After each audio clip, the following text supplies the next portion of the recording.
Hello ಕರ್ನಾಟಕದ ಸ್ಪರ್ಧಾರ್ಥಿಗಳಿಗೆ ನಮಸ್ಕಾರಗಳು. ಈ ವಿಡಿಯೋದಲ್ಲಿ ನಾವು ಕರ್ನಾಟಕ PDO ಮತ್ತು ವಿಲೇಜ್ ಅಕೌಂಟೆಂಟ್ಗೆ ಸಂಬಂಧಪಟ್ಟಂತಹ ಮಾಡೆಲ್ ಕ್ವಶನ್ ಪೇಪರನ್ನು ಡಿಸ್ಕಸ್ ಮಾಡೋಣ. ಸೊ ಇದು ಪೇಪರ್ 1ಗೆ ಸಂಬಂಧಪಟ್ಟಂಥ GK ಕ್ವಶನ್ ಪೇಪರ್ ಆಗಿದೆ. ಅದಕ್ಕೋಸ್ಕರ ಹೊಸದಾಗಿ ಬಂದಿರೋರು ಚಾನಲ್ಗೆ ಸಬ್ಸ್ಕ್ರೈಬ್ ಮಾಡ್ಕೊಳ್ರಿ ಮತ್ತು ವಿಡಿಯೋನ ಕೊನೆವರೆಗೂ ನೋಡಿ. ಕ್ವಶನ್ಸ್ ತುಂಬ ಇಂಪಾರ್ಟೆಂಟ್ ಆಗಿರ್ತವೆ, ರಿಪೀಟ್ ಆಗೋ ಚಾನ್ಸಸ್ ತುಂಬ ಇದೆ. ಮೊದಲನೇ ಪ್ರಶ್ನೆ, 1ನೇ ಮತ್ತು 2ನೇ ಪಟ್ಟಿಯನ್ನು ಹೊಂದಿಸಿ ಸಮರ್ಪಕ ಸಂಕೇತದಲ್ಲಿ ಉತ್ತರವನ್ನು ಬರೆಯಿರಿ ಅಂತ ಕೇಳಿದ್ದಾರೆ. ಸೊ ಇಲ್ಲಿ ಏನು ಕೇಳಿದ್ದಾರೆ ನೋಡಿ, ಕೆಲವೊಂದಿಷ್ಟು ಇದು ಇಂಪಾರ್ಟೆಂಟ್ ಪ್ಲೇಸಸ್ ಅಥವಾ ಇವನ್ನು ಹುಟ್ಟಿಕೊಂಡಿದ್ದು ಮತ್ತು ಅದು ಸ್ಥಳಗಳು. ಇಲ್ಲಿ ನೋಡಿ, ಸಿಂಧು ಬಯಲು ಸಂಬಂಧಿಸಿರುವುದು ಯಾವುದಕ್ಕೆ ಅಂತ ಅಂದರೆ ಮಹೇಂಜೋದಾರೋ ಅಲ್ಲಿ ಸಿಂಧು ಬಯಲು ಪಕ್ಕದಲ್ಲಿದೆ. ಮತ್ತು ಆರ್ಯರು ಎಲ್ಲಿಯವರು ಅಂತಂದರೆ ವೇದಗಳು ಆರ್ಯರಿಗೆ ಸಂಬಂಧಪಟ್ಟಿವೆ. ಇನ್ನು ಸಮುದ್ರಗುಪ್ತನಿಗೆ ಪಾಟಲಿಪುತ್ರ ಸಂಬಂಧಪಟ್ಟಿದೆ. ಅಕ್ಬರ್ ಅವರಿಗೆ ಈ ಒಂದು ದೀನ್ ಇಲಾಯಿ ಸಂಬಂಧಪಟ್ಟಿದೆ. ನೆಕ್ಸ್ಟ್, ಇದನ್ನು ಕೂಡ ಪಟ್ಟಿ 1 ಮತ್ತು ಪಟ್ಟಿ 2 ಹೊಂದಿಸಿ ಬರೆಯಿರಿ ಅಂತ ಕೇಳಿದ್ದಾರೆ. ನೋಡಿ, ಇಲ್ಲಿ ಕೆಳಗಿನ ಆಪ್ಷನ್ಗಳು ನೋಡ್ತಿದ್ರೆ ಬುದ್ಧರಿಗೆ ಸಂಬಂಧಪಟ್ಟಿದ್ದು ಯಾವುದು ಅಂತ ಅಂದರೆ ಅಷ್ಟಾಂಗ ಮಾರ್ಗ, ಮತ್ತು ಕಾಳಿದಾಸರವರಿಗೆ ಸಂಬಂಧಪಟ್ಟಿದ್ದು ಶಾಕುಂತಲ ಅನ್ನುವಂಥ ಕೃತಿ, ಮತ್ತು ಬಾಣರಿಗೆ ಸಂಬಂಧಪಟ್ಟಿದ್ದು ಹರ್ಷಚರಿತ, ಚಾಣಕ್ಯರಿಗೆ ಸಂಬಂಧಪಟ್ಟಿದ್ದು ಅರ್ಥಶಾಸ್ತ್ರ. ಸೊ ಇಲ್ಲಿ ಆಪ್ಷನ್ ಡಿ ಸರಿಯಾಗುತ್ತೆ. ಹೊಂದಿಸಿ ಬರೀರಿ, ಈ ಟೈಪ್ ಕೇಳ್ತಾರೆ. ಸೊ ಇನ್ನೂ ಯಾರು ಸಬ್ಸ್ಕ್ರೈಬ್ ಮಾಡಿಲ್ಲ ಅಂದರೆ ಸಬ್ಸ್ಕ್ರೈಬ್ ಮಾಡಿಕೊಟ್ರಿ ಮತ್ತು ಕೊನೆವರೆಗೂ ನೋಡಿ. ನೆಕ್ಸ್ಟ್ ಕ್ವಶನ್, ಇನ್ನು ಅಕ್ಬರನು ಈ ಕೆಳಗಿನವುಗಳಿಗೆ ಹೊಣೆಗಾರನಾಗಿದ್ದಾನೆ ಅಂತ ಕೇಳಿದ್ದಾರೆ, ಅಥವಾ ಅಕ್ಬರನಿಗೆ ಈ ಕೆಳಗಿನವುಗಳಲ್ಲಿ ಯಾವುವು ಸಂಬಂಧಿಸಿದೆ ಅಂತ ಕೂಡ ಕೇಳಬಹುದು. ಇಲ್ಲಿ ಆಪ್ಷನ್ ಡಿ ನೋಡಿ, 1 ಮತ್ತು 2 ಅವನಿಗೆ ಸಂಬಂಧಪಟ್ಟಿವೆ. ಮೊದಲನೇದು ಏನು ಹೇಳುತ್ತೆ ಅಂದರೆ ಅವನು ಹಿಂದೂಗಳಿಗೆ ಧರ್ಮ ಸಹಿಷ್ಣುತೆಯನ್ನು ಕೊಟ್ಟಿದ್ದನು, ಇದು ಸರಿಯಾಗಿದೆ. ಮತ್ತು ಎರಡನೇದು ಅವನು ಒಂದು ಆಡಳಿತ ಪದ್ಧತಿಯನ್ನು ನಿರ್ಮಿಸಿದ್ದನು, ಇದು ಕೂಡ ಸರಿಯಾಗಿದೆ. 1 ಮತ್ತು 2 ಹೇಳಿಕೆಗಳು ಇಲ್ಲಿ ಸರಿಯಾಗಿದ್ದಾವೆ. ಮತ್ತು ಡಿಸ್ಕ್ರಿಪ್ಷನ್ದೊಳಗಡೆ ನಮ್ಮ ಚಾನಲ್ನ ಕೆಲವೊಂದಿಷ್ಟು ಲಿಂಕ್ಗಳಿದಾವೆ, ಅವುಗಳನ್ನು ಕೂಡ ಫಾಲೋ ಮಾಡಿಕೊಡ್ರಿ. ನೆಕ್ಸ್ಟ್ ಕ್ವಶನ್, ಇನ್ನು ಈ ಕೆಳಗಿನವುಗಳಲ್ಲಿ ಸಮರ್ಪಕ ಕಾಲಾನುಕ್ರಮದ ಸರಣಿಯನ್ನು ಗುರುತಿಸಿರಿ ಅಂತ ಕೇಳಿದ್ದಾರೆ. ಸೊ 3 ಕಾಲಾನುಕ್ರಮದಲ್ಲಿ ಬರೆದಾಗ ಇಲ್ಲಿ ನೋಡಿ, ಮೊದಲ ಬಾರಿಗೆ ಏನು ನಡೀತಂದ್ರೆ ಇಲ್ಲಿ ನೋಡಿ ಆಪ್ಷನ್ ಸಿ ಸರಿಯಾಗುತ್ತೆ. ಏನಪ್ಪ ಅಂತಂದರೆ ಫಸ್ಟ್ ಕಾಂಗ್ರೆಸ್ ಸ್ಥಾಪನೆ ಆಯಿತು 1885ರಲ್ಲಿ, ಮತ್ತು ಅದಾದಮೇಲೆ ಬಂಗಾಳದ ವಿಭಜನೆ ಆಯಿತು 1905ರಲ್ಲಿ, ಮತ್ತು ಕೊನೆಗೆ ಏನಂತ ಪ್ರಥಮ ಮಹಾಯುದ್ಧ ನಡೀತು 1919ರಲ್ಲಿ. ಆಪ್ಷನ್ ಸಿ ಸರಿಯಾಗುತ್ತೆ ಹೊಂದಿಸಿ ಬರೆದಾಗ, ಕಾಲಾನುಕ್ರಮದಲ್ಲಿ ಬರೆದಾಗ. ನೆಕ್ಸ್ಟ್, ಇನ್ನು ಕಾಂಗ್ರೆಸ್ನ ಇತಿಹಾಸದಲ್ಲಿ ಈ ಕೆಳಗಿನ ಘಟನೆಗಳನ್ನು ಘಟಿಸಿದವು ಮತ್ತು ಅವುಗಳ ಕಾಲಾನುಕ್ರಮ ಸರಣಿಯನ್ನು ಗುರುತಿಸಿರಿ ಅಂತ ಕೇಳ್ತಾರೆ. ಸೊ ಕಾಂಗ್ರೆಸ್ನ ಇತಿಹಾಸದ್ದು ಕೇಳಿದ್ದಾರೆ. ಇಲ್ಲಿ ಆಪ್ಷನ್ ಡಿ ಸರಿಯಾಗುತ್ತೆ. ಏನಂತಂದರೆ ಸತ್ಯಾಗ್ರಹ ಚಳವಳಿ ಆರಂಭವಾಯಿತು, ಅದಾದಮೇಲೆ ಲಂಡನ್ನಲ್ಲಿ ದುಂಡು ಮೇಜಿನ ಪರಿಷತ್ತು ನಡೀತು, ಮತ್ತು ಅದಾದಮೇಲೆ ಭಾರತ ಬಿಟ್ಟು ತೊಲಗಿ ಚಳವಳಿ ಆರಂಭವಾಯಿತು. ಅದಕ್ಕೋಸ್ಕರ ಆಪ್ಷನ್ ಡಿ ಇಲ್ಲಿ ಸರಿಯಾದ ಕಾಲಾನುಕ್ರಮಣಿಕೆ ಹೊಂದಾಣಿಕೆ. ನೆಕ್ಸ್ಟ್ ಕ್ವಶನ್, ಇನ್ನು ಭಾರತದ ಇತಿಹಾಸದಲ್ಲಿ ಈ ಕೆಳಗಿನ ಘಟನೆಗಳು ಘಟಿಸಿದವು, ಅವುಗಳ ಕಾಲಾನುಕ್ರಮ ಸರಣಿಯನ್ನು ಗುರುತಿಸಿರಿ ಅಂತ ಕೇಳಿದ್ದಾರೆ. ಸೊ ಇದು ಕೂಡ ಕಾಲಾನುಕ್ರಮಣಿಕೆಯ ಹೊಂದಿಕೆಯಾಗಿದೆ. ಇಲ್ಲಿ ಆಪ್ಷನ್ ಬಿ ಸರಿಯಾಗುತ್ತೆ. ಏನಂತ ಅಂದರೆ ಬ್ರಿಟಿಷರ ಭಾರತವು 2ನೇ ಮಹಾಯುದ್ಧವನ್ನು ಪ್ರವೇಶಿಸಿತು. ಅದಾದಮೇಲೆ ಸುಭಾಷ್ ಚಂದ್ರ ಬೋಸರು ಭಾರತದ ರಾಷ್ಟ್ರೀಯ ಸೇನೆಯನ್ನು ಆರಂಭಿಸಿದರು, ಮತ್ತು ಅದಾದಮೇಲೆ ಕೊನೆಗೆ ಪಾಕಿಸ್ತಾನ ರೂಪ ತಾಳಿತು. ಸೊ ಪಾಕಿಸ್ತಾನ ರೂಪ ತಾಳಿದ್ದು ನಮಗೆ ಸ್ವತಂತ್ರ ಸಿಕ್ಕ ನಂತರ, ಮತ್ತು ಸುಭಾಷ್ ಚಂದ್ರ ಇದು ಮಾಡಿದ್ದು ಜರ್ಮನಿಯಲ್ಲಿರ್ತಕ್ಕಂಥ ನಮ್ಮ ಭಾರತದ ಖೈದಿಗಳನ್ನು ಬಿಡಿಸಿಕೊಂಡು ಒಂದು ರಾಷ್ಟ್ರೀಯ ಸೇನೆಯನ್ನು ಪ್ರಾರಂಭಿಸಿದರು. ಬ್ರಿಟಿಷರು 2ನೇ ಯುದ್ಧ ಫಸ್ಟಿಗೆ ಪಾಲ್ಗೊಂಡಿತ್ತು. ಇನ್ನು ಈ ಕೆಳಗಿನವುಗಳಲ್ಲಿ ಕಾಲಾನುಕ್ರಮ ಸರಣಿಯನ್ನು ಗುರುತಿಸಿರಿ, ಇವುಗಳು ಕೂಡ ಕಾಲಾನುಕ್ರಮಣಿಕೆಯಲ್ಲಿ ಬರೆಯಿರಿ ಅಂತ ಕೇಳಿದ್ದಾರೆ. ಸೊ ಕಾಲಾನುಕ್ರಮಣಿಕೆಯಲ್ಲಿ ಬರೆದಾಗ ಸರಿಯಾದಂಥ ಉತ್ತರ ಆಪ್ಷನ್ ಸಿ ಆಗುತ್ತೆ. ಏನಂತಂದರೆ ಮೊದಲನೇ ಬಾರಿಗೆ ಇಂಗ್ಲೀಷರ ವಿರುದ್ಧ ಕಿತ್ತೂರು ರಾಣಿ ಚೆನ್ನಮ್ಮಳು ಹೋರಾಡಿದಳು. ಅದಾದಮೇಲೆ ಏನಪ್ಪ ಅಂತಂದರೆ ಇಂಗ್ಲೀಷರ ವಿರುದ್ಧ ಝಾನ್ಸಿ ರಾಣಿ ಲಕ್ಷ್ಮೀಬಾಯಿ ಅವರು ಹೋರಾಡಿದರು. ಅದಾದಮೇಲೆ ಏನಂದರೆ ಇಂಗ್ಲೀಷರ ವಿರುದ್ಧ ಸರೋಜಿನಿ ನಾಯ್ಡುರವರು ಹೋರಾಡಿದರು. ಹೆಣ್ಣು ಮಕ್ಕಳ ಇಂಗ್ಲೀಷರ ವಿರುದ್ಧದ ಹೋರಾಟ ಇದು. ಆಪ್ಷನ್ ಸಿ ಸರಿಯಾಗುತ್ತದೆ ಇಲ್ಲಿ. ನೆಕ್ಸ್ಟ್ ಕ್ವಶನ್, ಸೊ ಏನಾದರೂ ಸ್ಪೀಡ್ ಅನಿಸಿದರೆ ಪಾಸ್ ಮಾಡ್ಕೊಂಡು ನೋಡ್ಕೊಳ್ತಾ ಬರ್ರಿ. ನೆಕ್ಸ್ಟ್, ಇನ್ನು ಈ ಕೆಳಗಿನವುಗಳನ್ನು ಪರೀಕ್ಷಿಸಿ ಮತ್ತು ಸರಿಯಾಗಿರುವ 2 ಗುರುತಿಸಿರಿ ಅಂತ ಕೇಳಿದ್ದಾರೆ. ಸೊ ಕೆಳಗಿನ 4 ವಾಕ್ಯಗಳಲ್ಲಿ ಸರಿಯಾದ 2 ಮಾತ್ರ ಯಾವುದು ಅನ್ನೋದನ್ನು ಗುರುತಿಸಿರಿ. ಇಲ್ಲಿ ಮೊದಲ ಹೇಳಿಕೆ ಏನು ಹೇಳ್ತಾನೆ, ಭಾರತದಲ್ಲಿ ರಾಷ್ಟ್ರಪತಿಯನ್ನು ಅಧ್ಯಕ್ಷ ಎಂದು ಕರೆಯಲಾಗುತ್ತದೆ, ಇದು ಸರಿಯಾಗಿದೆ. ಯಾಕಂತಂದರೆ ನಮ್ಮ ಭಾರತದ ರಾಷ್ಟ್ರಪತಿಯವರನ್ನ ಅಧ್ಯಕ್ಷರಂತ ಕೂಡ ಕರೀತಾರೆ. ಇನ್ನು ಎರಡನೇದು ದುಡಿಮೆಯ ಹಕ್ಕು ಭಾರತ ಸಂವಿಧಾನದ ಮೂಲಭೂತ ಹಕ್ಕಾಗಿದೆ, ಇದು ತಪ್ಪು. ದುಡಿಮೆ ಹಕ್ಕು ಯಾವುದೇ ರೀತಿಯಾದ ಮೂಲಭೂತ ಸಂವಿಧಾನದ ಹಕ್ಕು ಕೊಟ್ಟಿಲ್ಲ. ಇನ್ನು ಮೂರನೇದು ಏನು ಹೇಳ್ತಾನೆ, ಕನಿಷ್ಠ 1/3 ಚುನಾಯಿತ ಸದಸ್ಯರು ಪಕ್ಷ ತ್ಯಾಗ ಮಾಡಿದರೆ ಆ ಪಕ್ಷ ತ್ಯಾಗ ನ್ಯಾಯಬದ್ಧವಾಗಿರುತ್ತೆ, ಇದು ಕೂಡ ಸರಿ. ಯಾಕಂತಂದರೆ 1/3 ಜನ ಏನಾದ್ರು ಪಕ್ಷ ತ್ಯಾಗ ಮಾಡಿದರೆ ಅದರ ನ್ಯಾಯಬದ್ಧವಾಗಿ ಅವರಿಗೆ ಇದಾಗುತ್ತೆ, ಪಕ್ಷ ತ್ಯಾಗ ಮಾಡಬಹುದಾಗಿದೆ. ಇನ್ನು ಈ ಕೆಳಗಿನವುಗಳಲ್ಲಿ ಯಾವ 2 ಸರಿಯಾಗಿದೆ ಎಂದು ಪರೀಕ್ಷಿಸಿ. ಕೆಳಗಿನವುಗಳಲ್ಲಿ ಯಾವುದು 2 ಸರಿಯಾಗಿದೆ? ಇಲ್ಲಿ ಆಪ್ಷನ್ ಬಿ ನೋಡಿ ಏನಂತಂದರೆ ಕರ್ನಾಟಕ ಏನಂತಂದರೆ 2 ಮತ್ತು 3 ಸರಿಯಾಗಿದ್ದಾವೆ. ಎರಡನೇ ಹೇಳಿಕೆ ಏನು ಹೇಳುತ್ತೆ, ಕರ್ನಾಟಕ ಮತದಾನದ ವಯಸ್ಸು 18 ವರ್ಷಗಳು. ಕರ್ನಾಟಕ ಅಷ್ಟೇ ಅಲ್ಲ, ನಮ್ಮ ಭಾರತದ ಮತದಾನದ ವಯಸ್ಸು 18 ವರ್ಷಗಳು. ಇನ್ನು ಮೂರನೇ ಹೇಳಿಕೆ ಏನು ಹೇಳುತ್ತೆ ಅಂದರೆ ಬಜೆಟನ್ನು ಮೊಟ್ಟ ಮೊದಲು ಲೋಕಸಭೆಯಲ್ಲಿ ಮಂಡಿಸಲಾಗುತ್ತದೆ. ಇದು ಕೂಡ ಸರಿ, ಯಾಕಂತಂದರೆ ಹಣಕಾಸಿಗೆ ಸಂಬಂಧಪಟ್ಟಂಥ ಬಜೆಟ್ ಲೋಕಸಭೆಯಲ್ಲಿ ಅಂಗೀಕಾರಗೊಳ್ಳಬೇಕಾಗುತ್ತೆ. ಇನ್ನು ಈ ಕೆಳಗಿನವುಗಳನ್ನು ಪರೀಕ್ಷಿಸಿ ಸರಿಯಾಗಿ ಹೊಂದಾಣಿಕೆ ಇಲ್ಲದ ಎರಡನ್ನು ಗುರುತಿಸಿರಿ ಅಂತ ಕೇಳಿದರೆ, ಅಂದರೆ ಇದರಲ್ಲಿ ತಪ್ಪಾಗಿರುವುದು ಇಲ್ಲದ 2 ರಾಜ್ಯ ಪಟ್ಟಿಯಲ್ಲಿ ಭಾರತ ಸೇನೆಗಳು, ಇದು ತಪ್ಪು. ಯಾಕಂತಂದ್ರೆ ಭಾರತ ಸೇನೆ ಕೇಂದ್ರ ಪಟ್ಟಿಯಲ್ಲಿ ಬರುತ್ತೆ. ಇನ್ನು ನೋಡಿ ಒಕ್ಕೂಟ ಪಟ್ಟಿಯಲ್ಲಿ ನಗರ ಪಾಲಿಕೆ ಆಡಳಿತ, ಇದು ತಪ್ಪು. ಯಾಕಂತಂದ್ರೆ ನಗರ ಪಾಲಿಕೆ ಆಡಳಿತ ರಾಜ್ಯ ಪಟ್ಟಿಯಲ್ಲಿ ಕಂಡು ಬರುತ್ತೆ. 1 ಮತ್ತು 2 ಇಲ್ಲಿ ತಪ್ಪಾಗಿದ್ದಾವೆ. ಇನ್ನು ಭಾರತದ ಅಧ್ಯಕ್ಷರ ಅವಧಿಯಲ್ಲಿ ಭಾರತ ಸೇನೆಗಳ ಪರಮೋಚ್ಚ ದಂಡಾಧಿಕಾರ, ಅದು ಸರಿಯಾಗಿದೆ. ಆಪ್ಷನ್ ಡಿ ಕೂಡ ಸರಿಯಾಗಿದೆ. ಆಪ್ಷನ್ ಎ ಸರಿ. ಕೆಳಗಿನವುಗಳಲ್ಲಿ ಹೊಂದಿಸಿ ಸರಿಯಾದ ಸಂಕೇತವನ್ನು ಆಯ್ಕೆ ಮಾಡಿರಿ. ಹೊಂದಿಸಿ ಬರೆಯಿರಿ ಅಂತ ಕೇಳಿದ್ದಾರೆ ನೋಡಿ. ಇಲ್ಲಿ ನೋಡಿ ಸಂವಿಧಾನ ರಚನಾ ಸಮಿತಿ ಅಧ್ಯಕ್ಷತೆಯಲ್ಲಿ ಆಪ್ಷನ್ ಡಿ ಸರಿಯಾಗುತ್ತೆ. ಏನಂತಂದರೆ ಲೋಕಸಭೆ ರಬಿ ರಾಯರವರು ಅಧ್ಯಕ್ಷತೆ ವಹಿಸಿದ್ದರು. ಭಾರತದ ಸಂವಿಧಾನ ಜನಕ ಅಂತ BR ಅಂಬೇಡ್ಕರ್ ಅವರನ್ನು ಕರೆಯಲಾಗುತ್ತದೆ.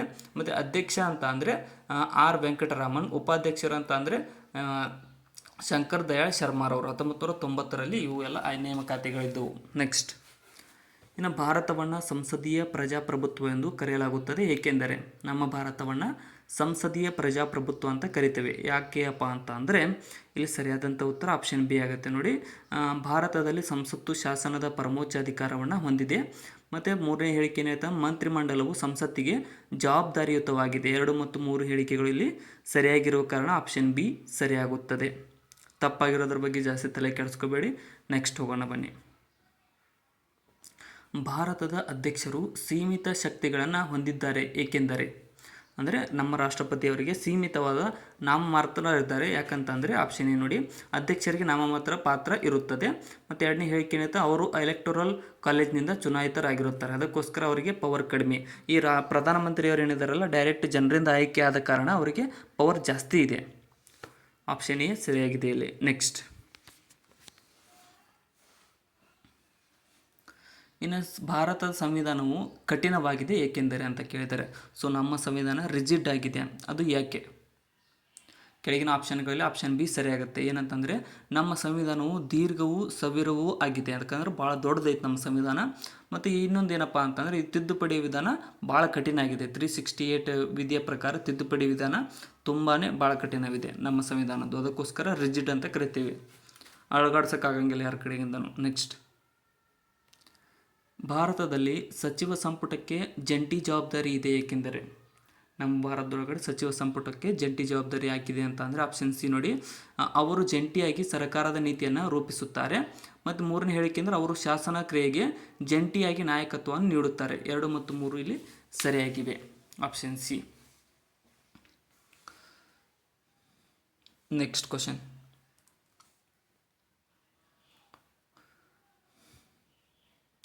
ಇಂಗ್ಲೆಂಡಿನಲ್ಲಿ ಸಂಪುಟ ಕಾನೂನಿನ ಅತಿ ಮುಖ್ಯ ಶಿಲೆ ಎಂದು ಪ್ರಧಾನಮಂತ್ರಿಯವರನ್ನು ಕರೆಯಲಾಗುತ್ತದೆ. ಏಕೆಂದರೆ ಇಂಗ್ಲೆಂಡ್ನೊಳಗಡೆ ಸಂಪುಟ ಕಾನೂನಿನ ಅತಿ ಮುಖ್ಯ ಶಿಲೆ ಅಂತ ಪ್ರಧಾನಮಂತ್ರಿ ಕರೀತಾರೆ. ಯಾಕಂತ ಅಂದರೆ ಅವರು ಅತಿ ದೊಡ್ಡ ಪಕ್ಷದ ಮುಖಂಡರಾಗಿರುತ್ತಾರೆ.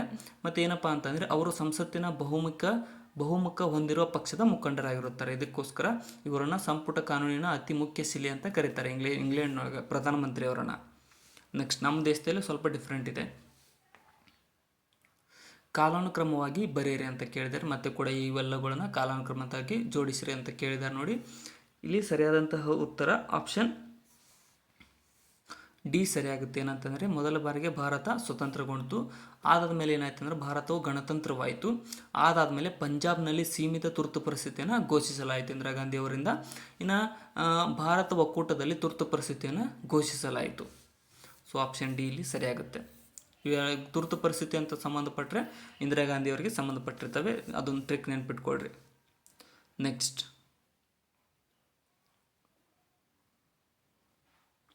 ಇನ್ನು 1ನೇ ಮತ್ತು 2ನೇ ಪಟ್ಟಿಯನ್ನು ಹೊಂದಿಸಿ ಸಮರ್ಪಕ ಸಂಕೇತದಲ್ಲಿ ಬರೆಯಿರಿ ಅಂತ ಕೇಳಿದ್ದಾರೆ.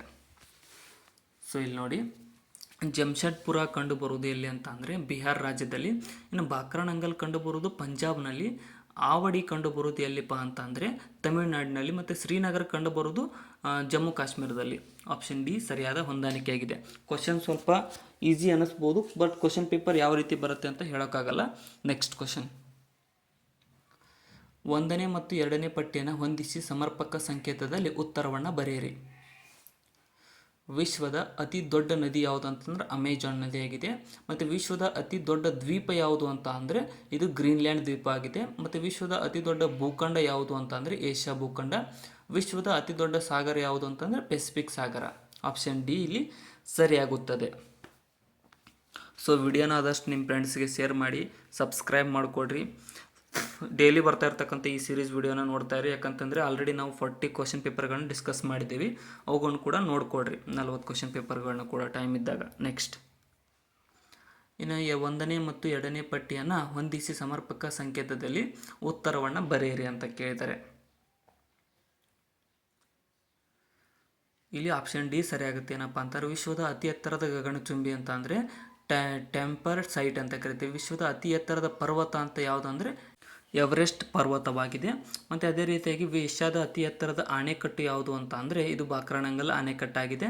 ಮತ್ತು ಏಷ್ಯಾದ ಅತಿ ಎತ್ತರದ ಪೀಠಭೂಮಿ ಯಾವುದು ಅಂತಂದರೆ ಟಿಬೆಟ್ ಪೀಠಭೂಮಿ. ಆಪ್ಷನ್ ಡಿ ಇಲ್ಲಿ ಸರಿಯಾದ ಹೊಂದಾಣಿಕೆಯಾಗಿದೆ. ನೆಕ್ಸ್ಟ್ ಕ್ವಶನ್,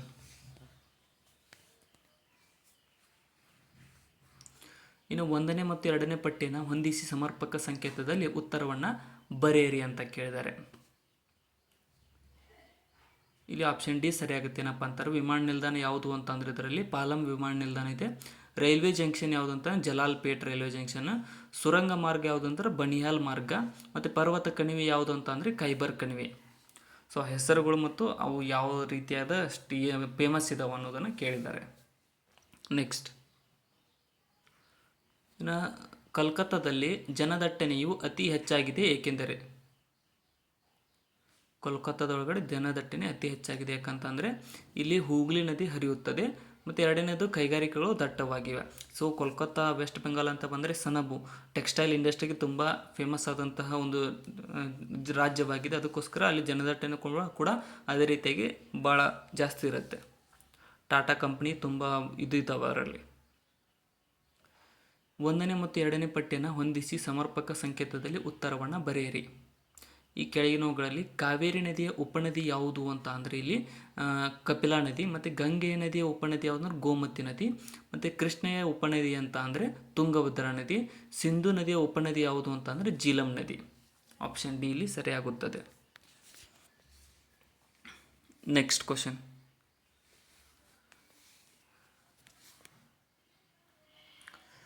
ಗಂಗಾ ನದಿಯು ಈ ಕೆಳಗಿನ ಕಾರಣಗಳಿಂದಾಗಿ ಉಪಯುಕ್ತವಾಗಿದೆ. ಗಂಗಾ ನದಿ ಯಾವ ಕಾರಣದಿಂದ ಉಪಯುಕ್ತವಾಗಿದೆ? ಇಲ್ಲಿ ಆಪ್ಷನ್ ಡಿ ನೋಡಿ, ಏನಂತಂದರೆ ಲಕ್ಷಗಟ್ಟಲೆ ಹೆಕ್ಟರ್ ಭೂಮಿಗಳಿಗೆ ನೀರಾವರಿಯನ್ನು ಒದಗಿಸುತ್ತದೆ. ಮತ್ತು ತಂಪಾದ ಮತ್ತು ಚೈತನ್ಯವಾದ ನೀರು.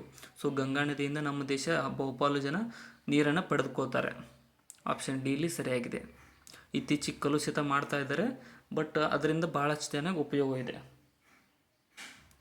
ಹಿಮಾಲಯವನ್ನು ಪೂಜಿಸುತ್ತಾರೆ ಏಕೆಂದರೆ ಹಿಮಾಲಯ ಪರ್ವತನ ಪೂಜಿಸ್ತಾರೆ, ಅದು ಯಾಕೆ? ಅವ್ರು ಟೋಪೋಗ್ರಫಿ ಹೇಳ್ಬೋದು ಇಲ್ಲಿ. ಆಪ್ಷನ್ ಬಿ ನೋಡಿ, ಏನಂತಂದರೆ ಅದು ಜಗತ್ತಿನಲ್ಲಿ ಅತಿ ಎತ್ತರವಾಗಿದೆ. ಮತ್ತು ಏನಪ್ಪ ಅಂತಂದರೆ ಉತ್ತರ ಭಾರತದ ಹೆಚ್ಚಿನ ನದಿಗಳು ಹಿಮಾಲಯದಲ್ಲಿ ಉದ್ಭವ ಆಗುತ್ತವೆ.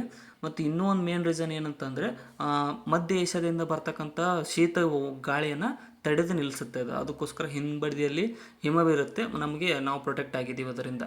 ನೆಕ್ಸ್ಟ್, ಭಾರತಕ್ಕೆ ಅರಣ್ಯ ನಿರ್ಮಾಣ ಯೋಜನೆ ಅಗತ್ಯ ಏಕೆಂದರೆ ಭಾರತಕ್ಕೆ ಈ ಒಂದು ಅರಣ್ಯ ನಿರ್ಮಾಣ ಯೋಜನೆ ಯಾಕೆ ಅಗತ್ಯವಾಗಿದೆ? ಯಾಕಂತಂದರೆ ಇಲ್ಲಿ ನೋಡಿ, ಅರಣ್ಯಗಳು ಮಳೆ ಬರುವುದಕ್ಕೆ ಅಗತ್ಯವಾಗಿವೆ. ಮತ್ತು ಮೂರನೇ ಹೇಳಿಕೆ ಅಂದರೆ ಮಣ್ಣಿನ ಸವೆತವನ್ನು ತಡೆಗಟ್ಟಲು ಅರಣ್ಯಗಳು ಅಗತ್ಯವಾಗಿವೆ. ಎರಡು ಕೂಡ ಸರಿಯಾಗಿವೆ. ಸೊ ಇವು ಕ್ವಶನ್ಗಳು ಸಿಲ್ಲಿ ಅನ್ನಿಸ್ಬೋದು, ಬಟ್ ಇಂಥ ಕ್ವಶನ್ಗಳು ಒಂದು ಸ್ವಲ್ಪ ನೋಡ್ಕೊಳ್ತಾ ಹೋಗೋಣ. ನೆಕ್ಸ್ಟ್ ಕ್ವಶನ್, ಈ ಟೈಪ್ ಕೇಳಲ್ಲ. ಈ ಟೈಮ್ದು ಈಗಿನ ಪ್ರೆಸೆಂಟ್ ಏನಕ್ಕಂದರೆ ಇದಕ್ಕಿಂತ ಹೈ ಲೆವೆಲ್ ಕೇಳ್ತಾರೆ. ಸರಿಯಾದ ಕಾಲಾನುಕ್ರಮಣೀಯ ಸರಣಿಯನ್ನು ಗುರುತಿಸಿರಿ. ಇವುಗಳನ್ನು ಕೂಡ ಈ ಟೈಪ್ ಕೇಳ್ಬೋದು. ಕಾಲಾನುಕ್ರಮಣಿಕೆ ಇಲ್ಲಿ ಆಪ್ಷನ್ ಸಿ ಸರಿಯಾಗುತ್ತೆ. ಏನಂತಂದರೆ ಟಾಟಾ ಕಬ್ಬಿಣ ಮತ್ತು ಉಕ್ಕು ಸ್ಥಾವರ ಸ್ಥಾಪನೆಗೊಂಡು, ಅದಾದಮೇಲೆ ವಿಶ್ವೇಶ್ವರಯ್ಯ ಕಬ್ಬಿಣ ಮತ್ತು ಉಕ್ಕಿನ ಸ್ಥಾವರ ಸ್ಥಾಪನೆ ಆಯಿತು. ಅದಾದಮೇಲೆ ಬಿಲಾಯಿ ಉಕ್ಕಿನ ಸ್ಥಾವರ ಸ್ಥಾಪನೆ ಆಯಿತು. ಕೊನೆಗೆ ಏನಪ್ಪ ಅಂದ್ರೆ ದುರ್ಗಾಪುರ ಉಕ್ಕು ಸ್ಥಾವರ ಸ್ಥಾಪನೆ. ಆಪ್ಷನ್ ಸಿ ಸರಿಯಾಗಿದೆ.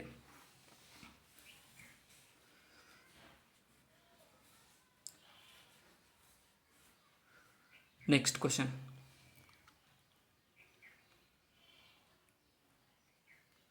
ಇಲ್ಲಿ ನೋಡಿ 1ನೇ ಮತ್ತು 2ನೇ ಪಟ್ಟಿಯನ್ನು ಹೊಂದಿಸಿ ಸಮರ್ಪಕ ಸಂಕೇತದಲ್ಲಿ ಉತ್ತರವನ್ನು ಬರೆಯಿರಿ ಅಂತ ಕೇಳಿದರೆ ಪಟ್ಟಿ 1 ಮತ್ತು ಪಟ್ಟಿ 2 ಹೊಂದಿಸಿ ಬರೆದಾಗ ಆಪ್ಷನ್ ಡಿ ಸರಿಯಾಗುತ್ತೆ. ಏನಂತಂದರೆ ಜಮ್ಮು ಕಾಶ್ಮೀರದ ಗಿರೀಶ್ ಚಂದ್ರ ಸಕ್ಸೇನರವರು ಜಮ್ಮು ಕಾಶ್ಮೀರದವರು, ಮತ್ತು ಪಂಜಾಬ್ನ ರುಹೆಲ್ಲದವರು ಯಾರು ಅಂತಂದರೆ ವೀರೇಂದ್ರ ವರ್ಮಾರವರು, ಮತ್ತು ಅಫ್ಘಾನಿಸ್ತಾನದವರು ನಜೀಬುಲ್ಲಾರವರು, ಮತ್ತು ಇರಾನ್ ದೇಶಕ್ಕೆ ಈ ಒಂದು ಅಯೋತುಲ್ಲಾ ಸಂಬಂಧಿಸಿದ್ದಾರೆ.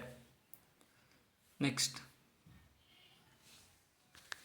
ಇಲ್ಲಿ ನೋಡಿ 1ನೇ ಮತ್ತು 2ನೇ ಪಟ್ಟಿಯನ್ನು ಹೊಂದಿಸಿ ಸಮರ್ಪಕ ಸಂಕೇತದಲ್ಲಿ ಉತ್ತರವನ್ನು ಬರೆಯಿರಿ.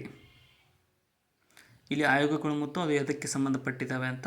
ಇಲ್ಲಿ ಮೊದಲನೇದಾಗಿ ಮಂಡಲ ಆಯೋಗ ಸಂಬಂಧಪಟ್ಟಿರೋದು ಮೀಸಲಾತಿ ನೀತಿಯ ಬಗ್ಗೆ ಸಂಬಂಧಪಟ್ಟಿದೆ.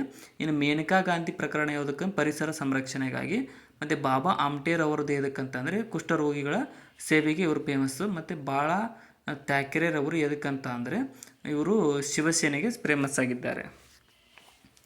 ಕಾರ್ಲ್ ಮಾರ್ಕ್ಸ್ ಈ ಕೆಳಗಿನ ಕಾರಣಗಳಿಗಾಗಿ ಪ್ರಸಿದ್ಧನು. ಕಾರ್ಲ್ ಮಾರ್ಕ್ಸ್ ಅಂತ ಹೆಸರು ಕೇಳಿರ್ಬೋದು. ಇಲ್ಲಿ ಸರಿಯಾದಂತಹ ಉತ್ತರ ಏನಂತ ಅಂದರೆ ಆಪ್ಷನ್ ಸಿ ಸರಿಯಾಗುತ್ತೆ. ಏನಪ್ಪ ಅಂತಂದರೆ ಅವನು ತಾಸ್ ಕ್ಯಾಪಿಟಲ್ ಬರೆದನು, ಮತ್ತು ಏನಂತಂದರೆ ಅವನು ಲಕ್ಷಾಂತರ ಕಾರ್ಮಿಕರ ಮೇಲೆ ಪ್ರಭಾವವನ್ನು ಬೀರಿದನು. ಸೊ ಇವೆರಡು ಕಾರ್ಲ್ ಮಾರ್ಕ್ಸ್ ಅವರ ಪ್ರಸಿದ್ಧ 2 ಮುಖ್ಯ ಕಾರಣಗಳಾಗಿವೆ. ಆಪ್ಷನ್ ಸಿ ಇಲ್ಲಿ ಸರಿಯಾಗಿದೆ. Next question. ಸಬ್ಸ್ಕ್ರೈಬ್ ಮಾಡಿಲ್ಲ ಅಂದರೆ ಸಬ್ಸ್ಕ್ರೈಬ್ ಮಾಡಿಕೊಡ್ರಿ. ಸ್ವಲ್ಪ ಸ್ಲೋ ಅನಿಸ್ಬೋದು ಈ ವಿಡಿಯೋ, ಯಾಕಂತಂದರೆ ಕ್ವಶನ್ಸ್ ಈಸಿ ಬಂದಾಗ ಸ್ಲೋ ಆಗುತ್ತೆ.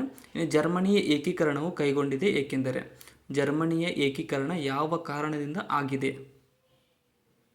ಇಲ್ಲಿ ಆಪ್ಷನ್ ಬಿ ನೋಡಿ. ಏನಪ್ಪ ಅಂತಂದರೆ ಏಕೀಕರಣವು ಅರ್ಥವ್ಯವಸ್ಥೆ ಮತ್ತು ಸಂಸ್ಕೃತಿಗೆ ಲಾಭದಾಯಕವಾಗಿದೆ, ಮತ್ತು ಇನ್ನೊಂದೇನೆಂದರೆ ಪಶ್ಚಿಮ ಜರ್ಮನಿಯು ಪೂರ್ವ ಜರ್ಮನಿಯನ್ನು ಆಕ್ರಮಿಸಿತು, ಅದಕ್ಕೋಸ್ಕರ ಈ ಜರ್ಮನಿ ಏಕೀಕರಣಗೊಂಡಿತು. ಯಾಕಂತಂದರೆ ಪಶ್ಚಿಮ ಜರ್ಮನಿ ಪೂರ್ವ ಜರ್ಮನಿ ಆಕ್ರಮಿಸಿದ ಮೇಲೆ ಅಲ್ಲೆಲ್ಲ ಒಗ್ಗಟ್ಟು ಉಂಟಾಯಿತು, ಪ್ರದೇಶ ಜಾಸ್ತಿಯಾಗಿ ಒಗ್ಗಟ್ಟು ಉಂಟಾಯಿತು.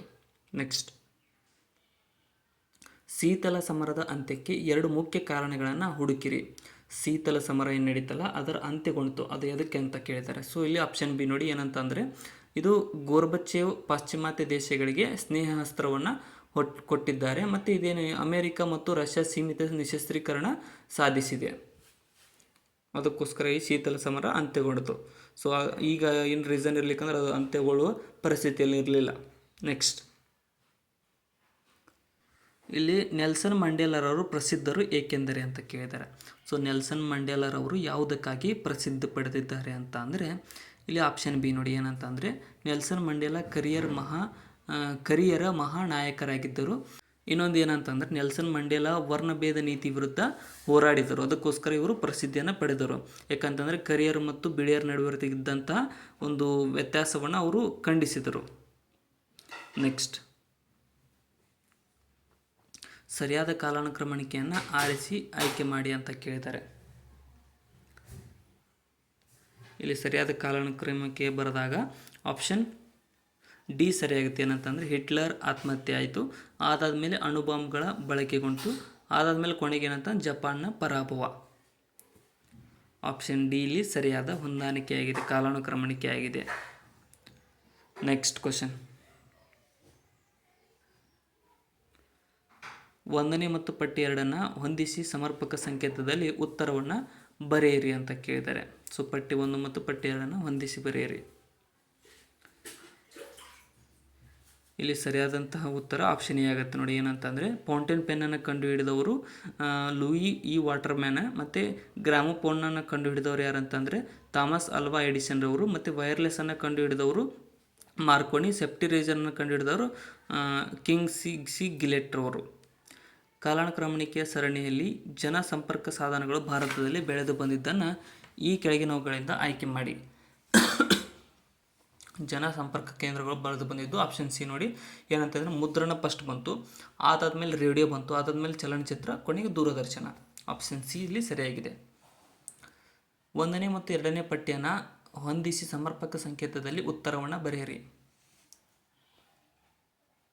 ಇಲ್ಲಿ ಆಪ್ಷನ್ ಸಿ ಸರಿಯಾಗುತ್ತೆ. ಏನಂತ ಅಂದರೆ ಭಾರತೀಯರು ಯಾವುದಕ್ಕೆ ಅಂತಂದ್ರೆ ದಶಮಾಂಶ ಪದ್ಧತಿಯನ್ನು ಕಂಡುಹಿಡಿದಿದ್ದಾರೆ, ಅರಬ್ಬರು ಏನಂತಂದರೆ ಬೀಜಗಣಿತದ ರೋಟೆನನ್ನು ಕಂಡುಹಿಡಿದಿದ್ದಾರೆ, ಚೀನಿಯರು ಯಾವುದಕ್ಕಂತ ಅಂದರೆ ಸುಡುಮದ್ದುವನ್ನು ಕಂಡುಹಿಡಿದಿದ್ದಾರೆ, ಇನ್ನು ಜರ್ಮನ್ನರು ಯಾವುದೋ ಮುದ್ರಣ ಯಂತ್ರವನ್ನು ಕಂಡುಹಿಡಿದಿದ್ದಾರೆ. ನೆಕ್ಸ್ಟ್ ಕ್ವಶನ್, ಆಯಾ ದೇಶದ ವಿಶೇಷತೆಗಳು ಇವು.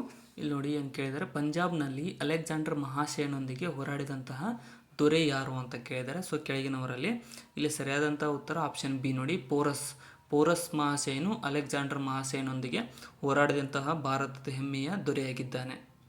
ನೆಕ್ಸ್ಟ್,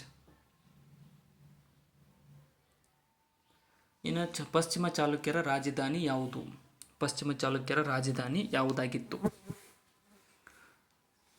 ಇಲ್ಲಿ ಸರಿಯಾದಂತಹ ಉತ್ತರ ಆಪ್ಷನ್ ಬಿ ಆಗುತ್ತೆ ನೋಡಿ. ಏನಂತ ಬಾದಾಮಿಯು ಪಶ್ಚಿಮ ಚಾಲುಕ್ಯರ ರಾಜಧಾನಿಯಾಗಿತ್ತು. ಆಪ್ಷನ್ ಬಿ ಇಲ್ಲಿ ಸರಿಯಾಗಿದೆ.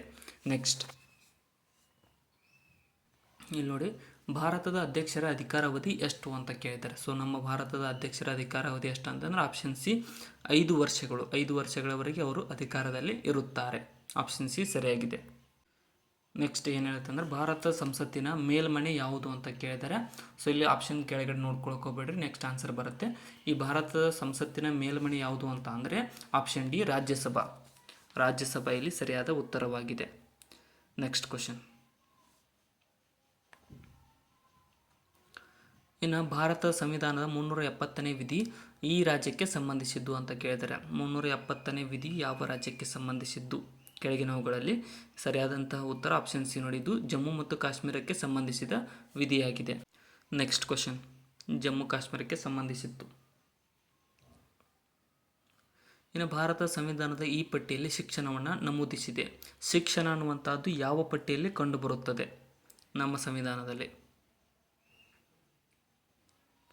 ಇಲ್ಲಿ ಸರಿಯಾದ ಉತ್ತರ ಆಪ್ಷನ್ ಸಿ ನೋಡಿದ್ದು ಜಂಟಿ ಪಟ್ಟಿಯಲ್ಲಿ ಕಂಡುಬರುತ್ತೆ. ಶಿಕ್ಷಣ ಅನ್ನುವಂಥದ್ದು ಕೇಂದ್ರಕ್ಕಷ್ಟೇ ಅಲ್ಲ, ರಾಜ್ಯಕ್ಕಷ್ಟೇ ಅಲ್ಲ, ಎರಡೂ ಕೂಡಿಸಿ ಜಂಟಿ ಪಟ್ಟಿಯಲ್ಲಿ ಇಡಲಾಗಿದೆ. ನೆಕ್ಸ್ಟ್, ರೈಲ್ವೆ ಇಂಜಿನನ್ನು ಉತ್ಪಾದಿಸುವಂತಹ ಸ್ಥಳ ಯಾವುದು? ಕೆಳಗಿನವುಗಳಲ್ಲಿ ಸರಿಯಾದಂತಹ ಉತ್ತರ ಆಪ್ಷನ್ ಸಿ ಆಗುತ್ತೆ ನೋಡಿ. ಚಿತ್ತರಂಜನ್ ಅನ್ನುವಂಥದ್ದು ರೈಲ್ವೆ ಇಂಜಿನನ್ನು ಉತ್ಪಾದಿಸುವ ಸ್ಥಳವಾಗಿದೆ. ನೆಕ್ಸ್ಟ್, ಗುರುತ್ವಾಕರ್ಷಣೆಯನ್ನು ಕಂಡುಹಿಡಿದ ವಿಜ್ಞಾನಿ ಯಾರು? ಕೆಳಗಿನವರಲ್ಲಿ ಯಾರು ಗುರುತ್ವಾಕರ್ಷಣೆಯನ್ನು ಕಂಡುಹಿಡಿದವರಾಗಿದ್ದಾರೆ? ಇಲ್ಲಿ ಸರಿಯಾದಂತಹ ಉತ್ತರ ಆಪ್ಷನ್ ಡಿ ನೋಡಿ, ಐಸಾಕ್ ನ್ಯೂಟನ್ರು ಈ ಒಂದು ಗುರುತ್ವಾಕರ್ಷಣೆಯನ್ನು ಕಂಡುಹಿಡಿದ ವಿಜ್ಞಾನಿಯಾಗಿದ್ದಾರೆ. ಸೊ ಬ್ಯಾಕ್ಗ್ರೌಂಡ್ ಸ್ವಲ್ಪ ಮೇಕೆ ನಾಯ್ಸ್ ಇದೆ, ಅಡ್ಜಸ್ಟ್ ಮಾಡಿಕೊಡ್ರಿ, ಯಾಕಂದರೆ ನಾನಿರೋದು ಹಳ್ಳಿಯಲ್ಲಿ. ಇನ್ನು ಸಾಪೇಕ್ಷತಾ ಸಿದ್ಧಾಂತವನ್ನು ಕಂಡುಹಿಡಿದ ವಿಜ್ಞಾನಿ ಯಾರು? ಸಾಪೇಕ್ಷತಾ ಸಿದ್ಧಾಂತವನ್ನು ಕಂಡುಹಿಡಿದ ವಿಜ್ಞಾನಿ ಇಲ್ಲಿ ಸರಿಯಾದಂಥ ಉತ್ತರ ಆಪ್ಷನ್ ಸಿ ನೋಡಿ, ಆಲ್ಬರ್ಟ್ ಐನ್ಸ್ಟೀನ್ರು ಈ ಒಂದು ಸಾಪೇಕ್ಷತಾ ಸಿದ್ಧಾಂತದ ಕಂಡುಹಿಡಿದ ವಿಜ್ಞಾನಿಯಾಗಿದ್ದಾರೆ. ನೆಕ್ಸ್ಟ್, ಭಾರತೀಯರಿಂದ ವೈಜ್ಞಾನಿಕ ಸಂಶೋಧನಾ ಕೇಂದ್ರ ಗಂಗೋತ್ರಿ ಸ್ಥಾಪಿಸಲ್ಪಟ್ಟ ಸ್ಥಳ ಯಾವುದು? ಇಲ್ಲಿ ಸರಿಯಾದಂತಹ ಉತ್ತರ ಆಪ್ಷನ್ ಬಿ ಆಗುತ್ತೆ ನೋಡಿ, ಅಂಟಾರ್ಟಿಕಾದಲ್ಲಿ ಒಂದು ಭಾರತೀಯ ವೈಜ್ಞಾನಿಕ ಸಂಶೋಧನಾ ಕೇಂದ್ರ ಗಂಗೋತ್ರಿಯನ್ನು ಸ್ಥಾಪಿಸಲಾಗಿದೆ. ನೆಕ್ಸ್ಟ್, ಭೂಕಂಪನಗಳ ತೀಕ್ಷ್ಣತೆಯನ್ನು ಅಳೆಯುವ ಸಾಧನ ಯಾವುದು? ಭೂಕಂಪನಗಳ ತೀಕ್ಷ್ಣತೆಯನ್ನು ಅಳೆಯುವ ಸಾಧನ ಇಲ್ಲಿ ಸರಿಯಾದಂತಹ ಉತ್ತರ ಆಪ್ಷನ್ ಸಿ ಆಗುತ್ತೆ ನೋಡಿ, ಸಿಸ್ಮೋಗ್ರಾಫ್ ಮೂಲಕ ಭೂಕಂಪದ ತೀಕ್ಷ್ಣತೆಯನ್ನು ಅಳೆಯಲಾಗುತ್ತದೆ. ನೆಕ್ಸ್ಟ್, ಮಾನವ ಇತಿಹಾಸದಲ್ಲಿ ಪ್ರಥಮ ಬಾಹ್ಯಾಕಾಶ ಉಪಗ್ರಹ ಯಾವುದು ಅಂತ ಕೇಳಿದ್ದಾರೆ. ಸೊ ನಮ್ಮ ಭಾರತದಲ್ಲ, ಇಡೀ ಮಾನವ ಇತಿಹಾಸದಲ್ಲಿ ಪ್ರಥಮ ಬಾಹ್ಯಾಕಾಶ ಉಪಗ್ರಹ ಇಲ್ಲಿ ಸರಿಯಾದ ಉತ್ತರ ಆಪ್ಷನ್ ಸಿ ನೋಡಿ, ಸ್ಪುಟ್ನಿಕ್ ಅನ್ನುವಂಥದ್ದು ಮಾನವ ಇತಿಹಾಸದಲ್ಲಿ ಪ್ರಥಮ ಬಾಹ್ಯಾಕಾಶ ಉಪಗ್ರಹವಾಗಿದೆ. ನೆಕ್ಸ್ಟ್ ಕ್ವಶನ್, ಈ ಕೆಳಗಿನವುಗಳಲ್ಲಿ ಸರಿಯಾದ ಹೊಂದಾಣಿಕೆ ಇರುವುದು ಯಾವುದು? ಸರಿಯಾಗಿ ಹೊಂದಾಣಿಕೆ ಇರುವುದು ಕೇಳಿದ್ದಾರೆ. ಸೊ ಇಲ್ಲಿ ಸರಿಯಾದಂತಹ ಉತ್ತರ ಆಪ್ಷನ್ ಸಿ ಆಗುತ್ತೆ ನೋಡಿ, ಇಂಗ್ಲೀಷ್ ಮಾಧ್ಯಮ ಮೆಕಾಲೆ ವರದಿಗೆ ಸಂಬಂಧಿಸಿದೆ. ಸೊ ಮೆಕಾಲೆ ವರದಿ ಇಂಗ್ಲೀಷ್ ಮಾಧ್ಯಮಕ್ಕೆ ಸಂಬಂಧಿಸಿ, ಇದು ಮಾತ್ರ ಸರಿಯಾಗಿದೆ. ಸೊ ಇಲ್ಲಿಗೆ ನಮ್ಮ ಇವತ್ತಿನ ಕ್ವಶನ್ ಪೇಪರ್ ಡಿಸ್ಕಷನ್ ಮುಕ್ತಾಯಗೊಂಡಿದೆ. ಅದಕ್ಕೋಸ್ಕರ ಹೊಸದಾಗಿ ಬಂದಿರೋರು ಚಾನಲ್ಗೆ ಸಬ್ಸ್ಕ್ರೈಬ್ ಮಾಡಿಕೊಡ್ರಿ, ಮತ್ತು ವಿಡಿಯೋನ ಆದಷ್ಟು ನಿಮ್ಮ ಫ್ರೆಂಡ್ಸ್ಗೆ ಶೇರ್ ಮಾಡಿ, ಮತ್ತು ಡಿಸ್ಕ್ರಿಪ್ಷನ್ದಾಗ ಇರತಕ್ಕಂಥ ನಮ್ಮ channel Instagram, Telegram, Facebook, Threads, WhatsApp ಲಿಂಕನ್ನು ಕೂಡ ಫಾಲೋ ಮಾಡಿಕೊಡ್ರಿ. Thank you so much.